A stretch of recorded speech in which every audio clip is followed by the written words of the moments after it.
On the morning of August 20th, 2010, representatives working at the Vortex Spring Jump Shop in Ponce de Leon, Florida telephone 911 with reports of a missing individual. Upon examination, police happened upon a neglected pickup truck. Inside the truck's trunk was a wallet with north of $1,100, a wireless, and an ID. Ben McDaniel, age 30.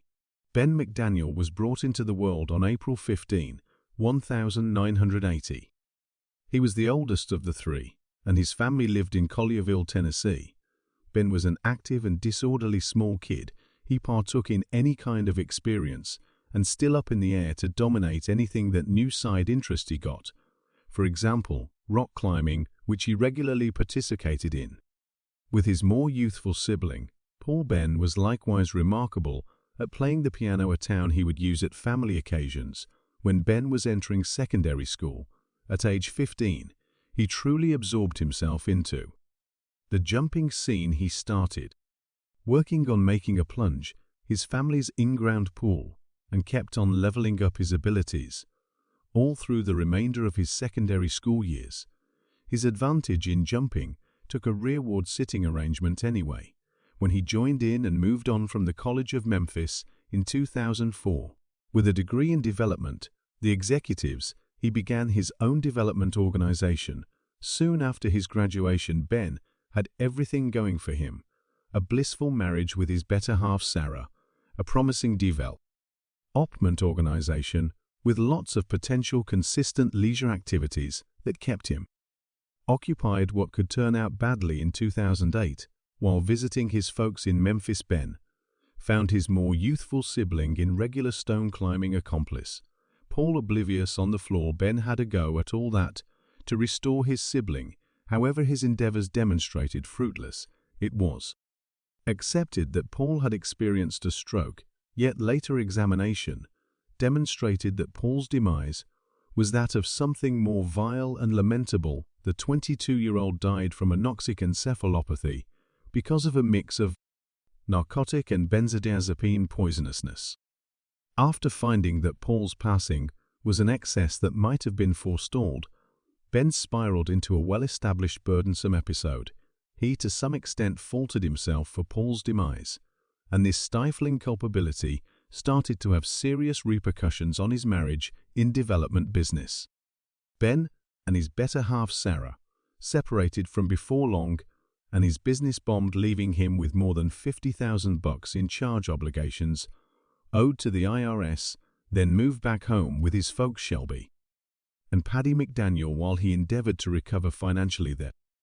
McDaniels proposed to help Ben monetarily if he somehow managed to take a vacation. A holiday, for the people who don't know, is a lengthy time of taking care of time from work. Ben concurred, trusting this could be the new beginning. He expected to start another section in his daily routine. His folks recommended he experience in the family's oceanside house on the Steednick Rosa Oceanside off the emerald shoreline of the Florida. It was close to this time that Ben took up plunging again, involving it as a method for getting away from the obligations and difficulties of life. He advanced at this in his time at Steednick Rosa, regularly visiting the Vortex Spring in Ponce de Leon. The Vortex Spring is a freshwater spring that comprises of a 200-foot bowl with slanting sides and a cavern which connects the spring to the Florida and spring. The water is exceptionally clear, has no thermocline, and is consistently around 68 Fahrenheit. Fish and other natural life possess the spring, which is an all-out estimation of around 1,642 feet. The primary fascination of the vortex brings its cavern, what begins at 300 feet from the sinkhole at a profundity of around 115 feet. At the entry of this cavern is a sign with the messenger of death on it. Advance notice jumpers of the peril they are placing themselves in the event that they adventure forward 300 feet from the entry. The cavern has a rebar door with a chain and latch to keep jumpers from entering without a representative working there to give them access. A jumper should show confirmation of a cavern plunging certificate. However, this wasn't generally the case there. Vortex Spring was filled with contentions all through the 1990s as 30. Various jumpers die while investigating in the province of Florida, undermined a band cave, plunging because of the developed demise rule. The neighborhood jumpers fostered an extraordinary cavern plunging conformation, and for a significant length of time, everything was well, which takes us back to Ben. McDaniel. Ben cherished the Vortex Spring climate and would jump here rather habitually, so frequently, as a matter of fact, that he turned into a notable figure around the area. Different regulars become friends with him. The jump shop representatives would sporadically limit him. Earl Cronin, a worker at the plunge shop, is answered to have been quick to detect a kind of awkward vibe transmitting for men. He expressed that while McDaniel had the legitimate gear and significant plunging information, he was in many cases excessively sure about his capacities and not modest about saying so. However, this recently discovered way of life had started to shape Ben into a very much better variant of himself. His folks and newly discovered sweetheart, Emily Greer, expressed that Ben had started to examine the craving to move past the injury from the most recent few years to completely restart, get back out in the work environment, reliably work on his very own life to improve as an individual. Tragically, Ben never got that opportunity. 4 months subsequent to moving out to Florida on holiday, Ben returned back home with Emily to Tennessee to visit his folks. While there, he communicated his freshly discovered idealism on life. He was chipping away at becoming insured as a plunging educator so he could get a new line of work in that field. He likewise communicated interest in acquiring a certificate in cavern jumping. Greer referenced to his folks that Bennett plans of firing up a plunging related business. On August 14th, Ben abandoned a letter at home saying thanks to his folks for their help over the most recent few years and a commitment that he would take care of them when they were more established. On August 18th, he got back to the Vortex Spring. He finished one jump.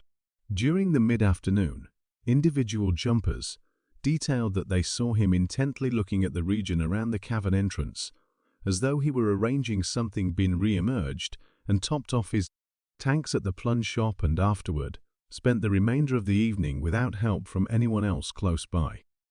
This spring, testing his hardware and composing notes in his plunge log, at around 7:30 p.m. that evening, Ben set out on one final jump. Earl Cronin and Eduardo Tejan were returning from a jumper on that equivalent time. They saw Ben's lights on in his protective cap as he plummeted submerged. Had thought for a long while now that Ben had been driving the entryway close to the cavern open himself in a demonstration of pure intentions and fellowship. He wandered down there and opened it for him. He was the final individual to at any point see Ben McDaniel 2 days after Ben's drop. Workers notice his truck was still there in the parking area, with no referring to occur from any of the workers inside the most recent 48 hours. They chose to consider the specialists neighborhood specialists, and jumpers generally expected, as of now, that Ben had overwhelmed while on his plunge, and jammed that his body was down there. News spread rapidly, and police skipper Harry Hamilton erroneously accepted that jumpers would take advantage of the chance to find Ben, yet was soon discourteously stirred to them.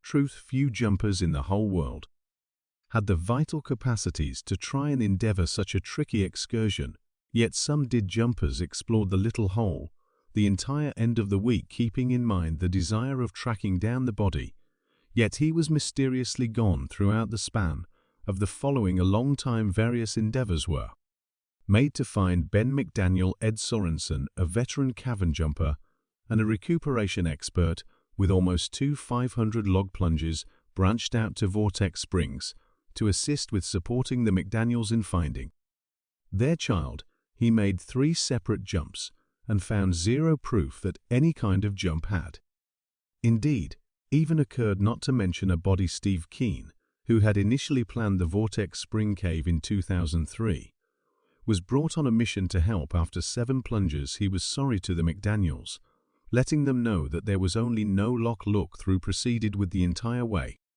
through November, yet nothing was at any point found. The McDaniels even ventured to enlist a confidential specialist to ask into the matter, thinking conceivable treachery. However, nothing significant was found.